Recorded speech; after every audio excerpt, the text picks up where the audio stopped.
Hello everyone. This is a video specifically for the Faith Life Logos Bible Tricks Facebook page, tips and tricks. And earlier I had posted a picture showing how to do actual text flow diagramming or block diagramming right within the text. And so that's the video I'm going to do today. I'm going to show you how to do that.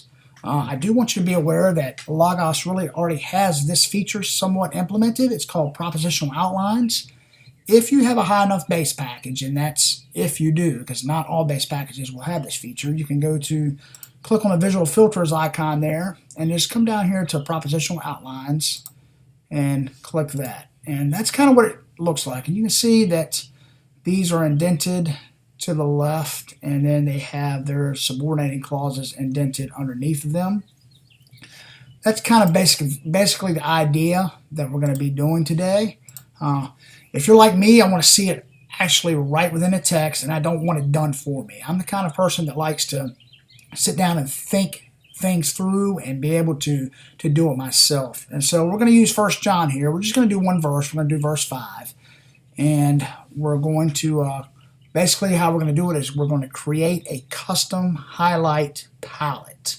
And then from there, we're actually using highlights to indent the text underneath their main clauses.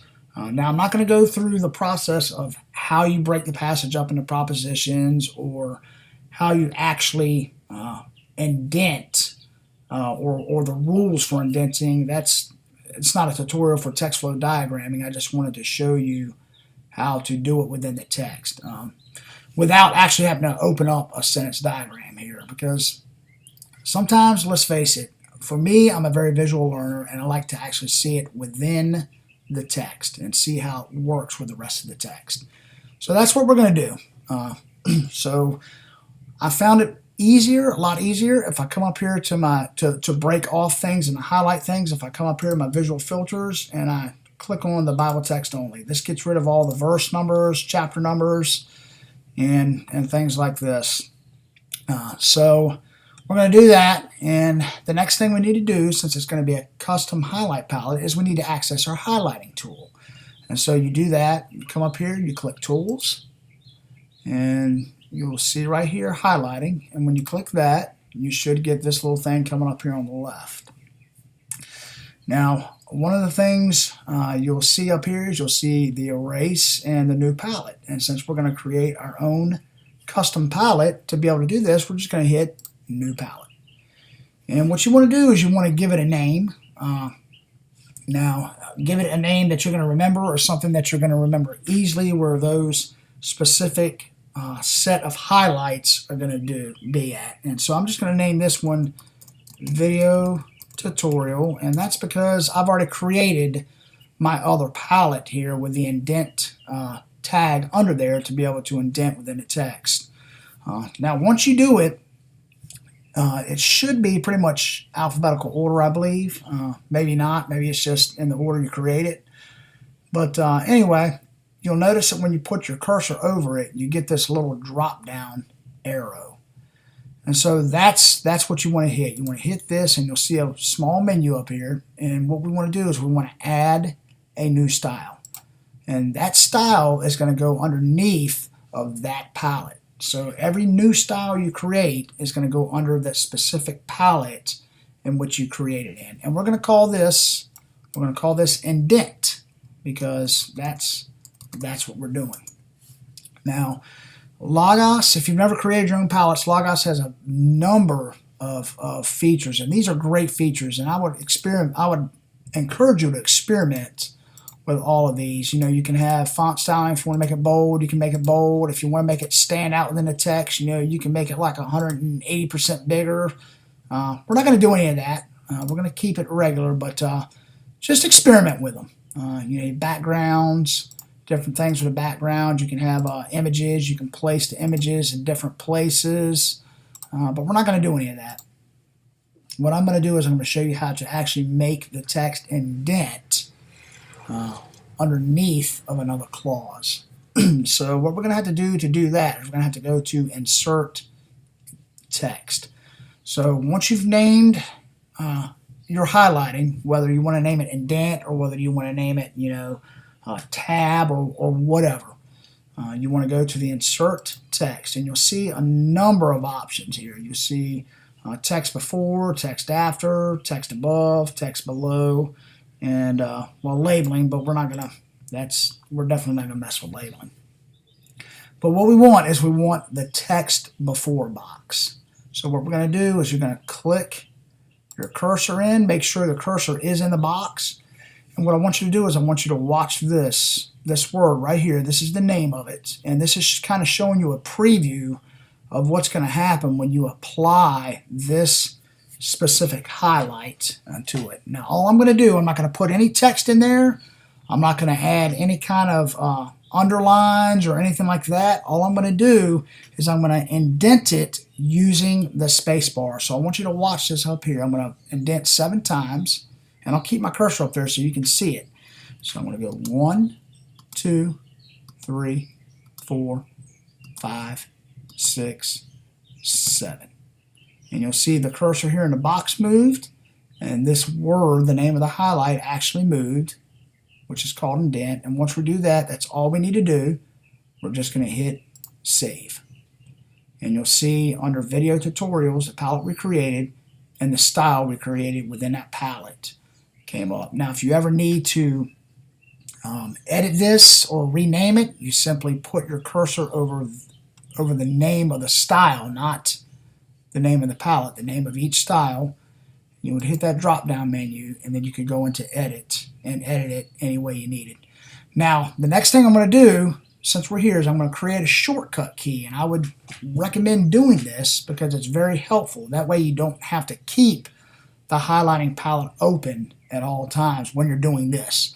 So I'm going to use a shortcut key I, and you see the I is now beside here. So that means anytime I want to use this highlight, this specific highlight, if I hit the I key on my keyboard, it's going to indent automatically, and it's going to take those 7 spaces from the space bar and it's going to indent them over. So now that we've got that created, that's all you really need for that specific one. You can get pretty fancy with these highlights. You can do a whole lot of different things, and again, just experiment with them and play around. You can put pictures in there. Matter of fact, I'll show you that. Let's hit add a new style, and you can insert image. You click to add the image, and if you're not happy with any of the images that Logos provides, you can choose your own file. So there's a lot of things you can do, but we're not going to do that. I'm not even going to save this. I'm going to hit back. So you see that's still the only highlight that I have. So now that we're do that, we're going to take a verse, and we're just going to take this verse right here, and we're going to break it up into its propositions. Proposition is basically a clause that has a subject and a verb. So that's what we're going to do. But before we do that, there is one more thing I need to show you, and it's under the emphasis markup palette. Now this is something that's built into Logos. So if you have Logos, this should be built in. So I want you to go up there real quick and just hit the drop down arrow, and there is a specific highlight that's called new line before and new line after. And what that's going to do is that's going to create a gap in between each time you highlight it. And you see I've got it marked with a shortcut key for L, and that's for line. So I wanted you to be aware of that because I'm using both of those, one in the emphasis markup, and I'm also using our custom created highlight right here. So what I'm going to do is I'm going to go ahead and highlight this. This is the message we have heard from him. And I'm going to hit the key L on my keyboard. And that created a new line. It's separated from the text and proclaimed to you. And I usually go all the way over to the punctuation, so the punctuation is not hanging on a line by itself. Okay, so then you have that God is light.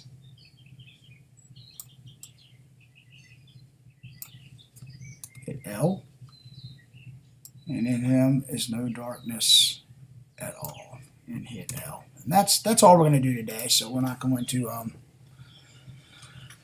anything fancy, and I'm not going to make it too long. But you can see how it, using the L, the emphasis markup of new line.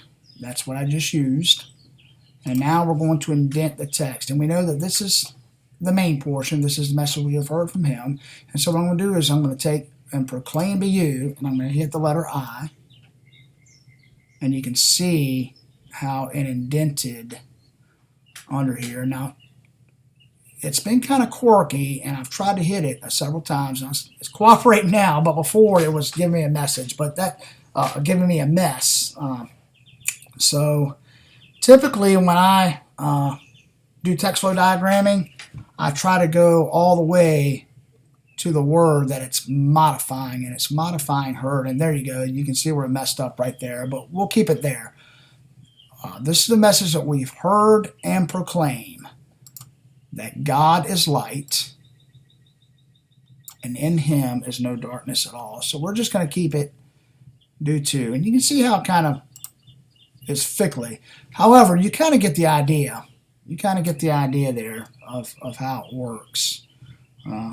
So really, that's all we do. And if you just want to do it one time, as long as your main clauses are out to the left and your subordinate clauses are underneath, that's the idea of text flow diagramming.